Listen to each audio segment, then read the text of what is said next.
ल आज चाहिँ मेक्सिको क्यानकुनमा नेचरमा जाउँ है त। यो चाहिँ मेरो कामबाट फाइनेन्सियल रिट्रिट भनेर चाहिँ क्यानकुनको भिजिट थियो।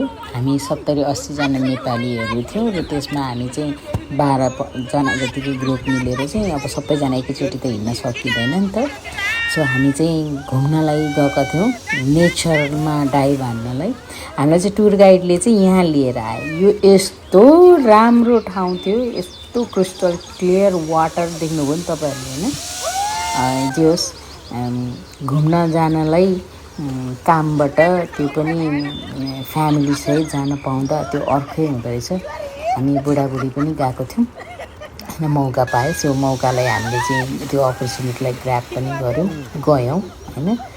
अनि यो चाहिँ एकदमै गहिरो पानी हो। अनि यहाँभित्र चाहिँ त्यो डिस्कभरी च्यानलमा जस्तै त्यो माछाहरू सबै छ क्या। अनि यहाँ कसैलाई पनि राम्रोसँग स्विमिङ चाहिँ कसैलाई पनि गर्न नआउने, तर यो लाइफ ज्याकेट लगाइसकेपछि चाहिँ काम गर्दो रहेछ भन्ने कुरा थाहा। यहाँ प्रायः जस्तो कसैलाई पनि स्विमिङ नआउने, अनि तर लाइफ ज्याकेटले गर्दाखेरि चाहिँ जो सबैले डियर गरे यहाँ चाहिँ यो पानीमा खेल्नलाई होइन। एकदम डर त लाग्ने थियो होइन, तर एकदमै रमाइलो भयो।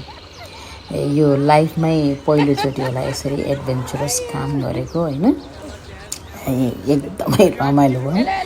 हाँस्दा कराउँदा आवाज मेरो कस्तो सुकेको थियो होइन। अब भ्याकेसनमा गइसकेपछि खाने रमाउने र हाँस्ने बाहेक अरू त के हुन्छ र। अब जिन्दगीभरि काम त सधैँ गर्नु नै छ गधा जस्तै गरेर होइन। तर घुम्न गएको बेलामा चाहिँ घुम्नुपर्छ है, रमाइलो गर्नुपर्छ है भनेर चाहिँ यहाँ आएर चाहिँ फिल गरेँ। यो पानी यति सफा थियो। अनि अर्को कुरा चाहिँ के थियो भने यहाँ चाहिँ टुर गाइडले चाहिँ हामी नर्मली पौडी खेल्न जाँदा चाहिँ सनस्क्रिन लगाएर जान्छौँ नि त होइन। सो त्यो टुर गाइडले चाहिँ हामीलाई चाहिँ यहाँ यो पानीमा जानुभन्दा अगाडि हामी नुहाउन लगाएको थियो कि।